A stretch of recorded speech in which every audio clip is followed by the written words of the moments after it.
তো সবাইকে ফিজিক্স প্যান্থা চ্যানেলে আবার স্বাগত। দেখো, লাস্ট ভিডিওটা যেটা গেছিলো সেখানে আমার শরীর খারাপ ছিল। এই ভিডিওটা যেটা যাবে এখানেও আমার শরীর খারাপ, কেন একই দিনে শ্যুট করা, তাই যাই হোক। তো ব্যাপারটা হচ্ছে এরকম যে আজকেও আমি যেটা ভাবলাম যে অফবিট সিরিজ যেটা, তো অফবিট সিরিজেরই কন্টিনিউয়েশনটা রাখলাম। তো এখানে আজকের যে অফবিট সিরিজ যেটা নিয়ে কন্টিনিউয়েশন করব সেটা হচ্ছে ভূত, যেটা আমাদের একটা বিশাল মজারও টপিক, আবার আমরা ভয়ও পাই, ঠিক আছে, সব মিলিয়ে মিশিয়ে মানে বিষয়টাকে নিয়ে আমরা লোকের সামনে বলি যে ভূতে ভয়, আমি আর কি বলছি, আমি ভূতে ভয় পাই না। এদিকে যখন অন্ধকার রাস্তা হয়ে যায়, বা যদি হচ্ছে গিয়ে কোনো একদম সেরম শুনশান জায়গায় চলে আসে, তাহলে আমরা ভয় পেয়ে যাই, ডেফিনেটলি আমরা ভয় পেয়ে যাই, ঠিক আছে। তো এবারে একটা জিনিস বুঝতে হবে, সেটা হচ্ছে ভূত এই যে কনসেপ্টটা, এই কনসেপ্টটা আমাদের অ্যাকচুয়ালি ভুল শেখানো হয়। আচ্ছা, আমি ভুলটা কোথা দিয়ে শিখি সেটা আগে একটু বলে দিই। ভুলটা আমরা শিখি হচ্ছে সিনেমা থেকে আমরা ভুল শিখি। আমরা যখন ছোট ছিলাম, ঠিক আছে, সেই সময় যে ভূতের সিনেমাগুলো হতো বলিউডে, তো সেখানে এরকম হতো আইদার দারা সিং বা আরেকজন লোকের আমার নাম মনে পড়ছে না, এরা এই ধরনের লোকেরা, ঠিক আছে, একটু লম্বা চওড়া লোক, তাকে কালো পোশাক পরিয়ে দিয়ে, কালো একটা কস্টিউম পরিয়ে দিয়ে, ঠিক আছে, কবর থেকে উঠিয়ে দিল, ব্যাস সে চলছে, ঠিক আছে। তো সেটাকেই আমরা মানে আমরা ওকেই ভূত বলে রাখছি, ওই এসে ভূত এসে মারপিট করছে, হিরোর সাথে মারপিট হচ্ছে ভূতের, ঠিক আছে। তো এটাকে আমরা জেনে এসেছি এইটা। আর ইংরেজি সিনেমা আমাদের যেটা শিখিয়েছে সেটা হচ্ছে ভূত আইদার, মানে ভূত রিলেটেড কিছু হলেই আইদার আমাদের যেতে হবে হচ্ছে ইয়েতে, চার্চে যেতে হবে, চার্চের পোপ যে আছে সে যিশু খ্রিস্টের রক্ত দিয়ে দেবে, তাহলে ভূত চলে যাবে। তো যাই হোক, এই দুটোর একটাও অ্যাকচুয়াল ভূতের কনসেপ্ট নয়, এটা মিসকনসেপশন।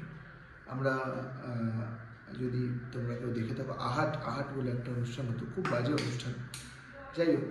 তো সেখানে আমরা ওই একই রকম দেখতাম, হ্যাঁ, মানে মানুষই মাটির একটা ইয়ে পড়ে সে ভূত হয়ে গেছে, ঠিক আছে, মানুষই চলছে, একটু রক্ত মাখিয়ে দিয়েছে, বেশ। তো যাই ভূতের কনসেপ্টটা কিন্তু এটা নয়, এগুলো মিসকনসেপশন, এগুলো আমাদের শেখানো হয়েছে, আমরা জানি, সেইটাই ভাবি আমরা ভাবি যে ভূত অ্যাকচুয়ালি মানুষের মতো দেখতে, মানুষ মরে গেল সেই ভূত হয়ে গেল। তো এই জিনিসটা বিষয়ে একটা জিনিস বলি, যে একটা গবেষণা হয়েছিল একজন লোককে নিয়ে, ঠিক আছে, তো অবশ্যই তার সম্মতি এবং তার পরিবারের সম্মতি নিয়ে।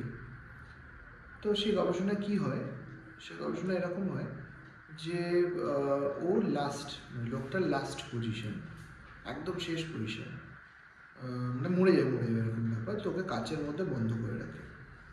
তো কাচের মধ্যে বন্ধ করে রেখে ওকে মরতে দেওয়া হয়, ছেড়ে দেওয়া হয় মরার জন্য। তো যখন মরার জন্য ছেড়ে দেওয়া হয়, তখন দেখা যায় যে যখন ও মরে সেই সময় দেখা যায় যে কাচটা যেটা, সেটা ছিঁড় ধরে গেছে, যে কাচের মধ্যে রাখা ছিল বডিটা, সেই কাচটা ছিঁড় ধরে যায়। আর তার সাথে যখন ও বেঁচে ছিল তার বডির মাসটাকে ওয়েট করা হয়, আর যখন মরে যায় তারপরে বডির মাসটাকে ওয়েট করা হয়, দেখা যায় যে 21 গ্রামের ডিফারেন্স হয়। তো এই 21 গ্রামস, এই যে ডিফারেন্সটা, এই ডিফারেন্সটা অ্যাজ ইফ কিছু একটা মাস যেটা বডি থেকে বেরিয়ে গেছে, আর যেহেতু বেরিয়ে গেছে সেই জন্যই কাছে ছিঁড় ধরে বেরিয়ে গেছে। তো আমরা এই যে 21 গ্রাম মাস, দেখো আমি আগের দিনকে আইনস্টাইনের E=mc² ফর্মুলাটা বলেছিলাম, ঠিক আছে। E=mc² আমরা বলেছিলাম কি একটা m মাসের কোনো বডিকে যদি আমি c ভেলোসিটি মানে ভেলোসিটি অফ লাইটে যদি আমি ছুড়ে দিই তাহলে ও এনার্জি ফর্মেটে হয়ে যাবে, চলে যাবে। তো সেই সেম কনসেপ্টটা এখানেও অ্যাপ্লিকেবল, যে 21 গ্রাম যে মাসটা যেটা কম হলো, কোথাও না কোথাও সেই মাসটাই কিন্তু ওর বডিতে ওর প্রাণ শক্তি হিসেবে, যেটাকে আমরা আত্মা বলে রাখছি, সেই হিসেবে ছিল, যেটাও বেরিয়ে গেল। কিন্তু এই যে বেরিয়ে গেল সেটা কি ফরম্যাটে বেরিয়ে গেল, সেটা একটা এনার্জি ফরম্যাটে বেরিয়ে গেল। এবার দেখো, ডেফিনেটলি এনার্জি যদি থাকে তাহলে তার এনার্জি প্রেজেন্স থাকবে। আমি এক্সাম্পল যদি নিই তাহলে হচ্ছে নিতে পারি, ধরো লাইট। তুমি লাইটকে দেখতে তো পাও না, লাইট যার উপরে পড়ে তাকে দেখতে পাও, ঠিক আছে। সুতরাং লাইটের প্রেজেন্স দেখতে পাও। ধরো এয়ার একটা উইন্ড এনার্জি, তো এয়ারকেও তুমি দেখতে পাও, বা এয়ারের প্রেজেন্সটাও তুমি দেখতে পাও। সুতরাং এয়ারকে তো দেখতে পাও না, বাট এয়ারের প্রেজেন্সটাও তুমি দেখতে পাও। ধরো ইলেকট্রিসিটিকেও তুমি দেখতে পাও না, বাট ইলেকট্রিসিটির প্রেজেন্সটা তুমি কিন্তু দেখতে পাও। তো এনার্জিকে আমরা দেখতে পাই না, বাট এনার্জির প্রেজেন্সটা কিন্তু আমরা বুঝতে পারি।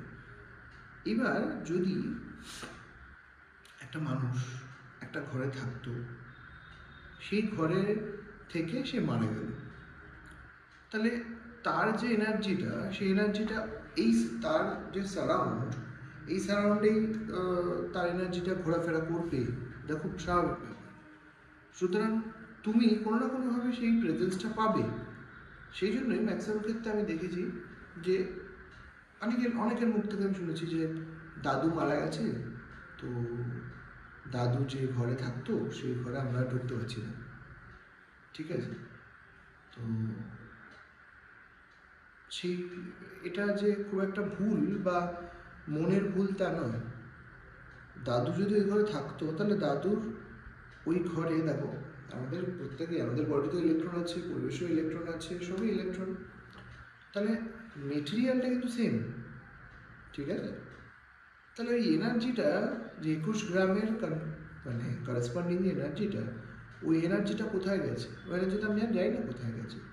সুতরাং ওই এনার্জিটা যদি ওই ঘরে থেকেও থাকে তাহলে সেটা কিন্তু আশ্চর্যের বিষয় নয়, ঠিক আছে। সেটা কিন্তু একেবারেই আশ্চর্যের বিষয় নয়, ঠিক আছে। সুতরাং আমরা যদি বিতর্ককে সরিয়ে দিই যে না ভূত নেই, ভূত বলে আমরা যেটাকে ভাবি সেটা যদি নাও থাকে, তাহলে এই এনার্জিটাকে আমরা আত্মা বলেও কিন্তু ডাকতে পারি। সুতরাং তার এক্সিস্টেন্স ডেফিনেটলি আছে। এবার এনার্জি হচ্ছে কনজারভেশন, মানে এনার্জি সংরক্ষিত হয়।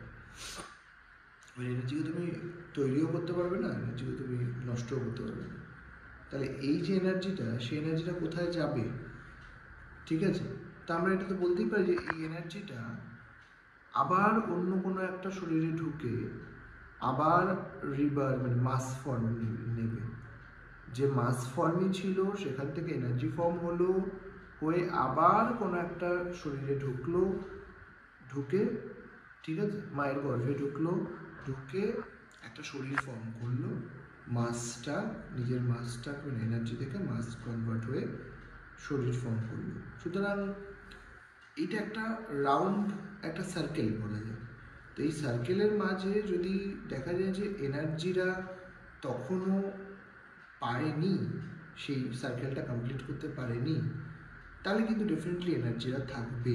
সুতরাং যদি আমাকে কেউ জিজ্ঞাসা করে যে মা তুমি ফিজিক্স পড়াও, তুমি ভূতে বিশ্বাস করো, তাই বলে ভূতে তো আমি বিশ্বাস করি না, আমার আত্মা তো ডেফিনেটলি আছে, ঠিক আছে। বাট সেই আত্মা, সেই 21 গ্রাম এনার্জির করেসপন্ডিং এনার্জি, 21 গ্রাম মাসের করেসপন্ডিং এনার্জি তোমাকে এসে গলা টিপে ধরবে, বা তোমাকে এসে ধাক্কা দেবে, এইটা মানে আমি কখনোই বলবো না, এটা কখনোই হয় না। বাট এটা হয় যে ওই এনার্জিটা থাকলে টেম্পারেচার চেঞ্জ হয়ে যায়। সুতরাং টেম্পারেচারটা লো হয়ে যায়, কেন কেন কি ওই এনার্জিটা এক্সিস্টেন্স যদি মানে আমাদের নেচারে থাকতে হয়, তখন কি হয়, তখন নেচারের যে টেম্পারেচারটা, ওই টেম্পারেচারটাকেও নেয়, ফলে চারপাশের যে পরিবেশটা ওটা কী হয়ে যায়, ওটা শান্ত হয়ে যায়, ওটা অনেক বেশি ঠান্ডা হয়ে যায়। ঠিক আছে, সুতরাং তুমি দেখতে পাবে যে যে কোনো কবরস্থানে বা শ্মশানে, তো ঠিক আছে শ্মশান তো পোড়ানো হচ্ছে, ওখানে টেম্পারেচার বেশি হবেই, তো যে কোনো কবরস্থানে বা এইসব জায়গাগুলোতে দেখবে ঠান্ডা কিন্তু থাকে। আর যদি ঠান্ডা থাকে তাহলে ডেফিনেটলি টেম্পারেচার ডিফারেন্সটা হয়েছে। তো টেম্পারেচার ডিফারেন্সটা যদি হয় তাহলে আমাদের বুঝতে হবে যে অবশ্যই সেখানে কিছু না কিছু আছে। তাহলে সেই মতে সবাই বলবে তাহলে তো যদি আমরা পোলে চলে যাই, মেরুতে চলে যাই, সেখানে ঠান্ডাই ঠান্ডা। তাহলে সেটা বলতে পারি যে পোলে চলে গেলে তাহলে পোলে কি পোলের কাছাকাছি জায়গায়, ধরো পোলে তো মানুষ থাকবে না, পোলের কাছাকাছি জায়গায় কি মানুষ তাহলে মরে না? তাহলে সেখানে কী হয়? দেখো একদিন বুঝতে হবে যে আমরা যে জায়গায় থেকে অভ্যস্ত, আমরা যাই ওই জায়গায় যদি হঠাৎ করে ঠান্ডা হয়ে যায়, যেটা মানে উইদাউট এনি রিজন হতে দেখা গেলো একটা জোনই শুধু ঠান্ডা, বাকিটা এদিক ওদিক মোটামুটি টেম্পারেচার আছে, তাহলে আমরা সেটা বুঝতে পারি। সুতরাং যারা পোলে থেকে অভ্যস্ত তারা কিন্তু হচ্ছে ওই টেম্পারেচারের সাথে নিজের বডিকে ইয়ে করে নেয়, মানে অ্যাডজাস্ট করে নেয়। বাট আমরা কিন্তু সেটা ইয়ে করতে পারি না। ঠিক আছে, আমরা আমাদের এখানকার টেম্পারেচার অনুযায়ী, আমরা আমাদের এখানকার অ্যাটমসফিয়ার অনুযায়ী বলতে পারবো। সুতরাং এই কনসেপ্টটা খুব ইন্টারেস্টিং। ঠিক আছে, অফবিট সিরিজে আমরা এটা নিয়ে আলোচনা করতে পারি।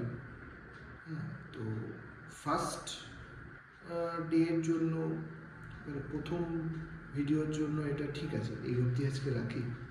ঠিক আছে, তারপরে এরপরে দেখি সিরিজটাকে আরও এগিয়ে নিয়ে যাবো, যত তোমাদের ভালোবাসা পাবো, যত তোমরা যত আগ্রহ দেখাবে তত বেশি বেশি জিনিসটা হবে।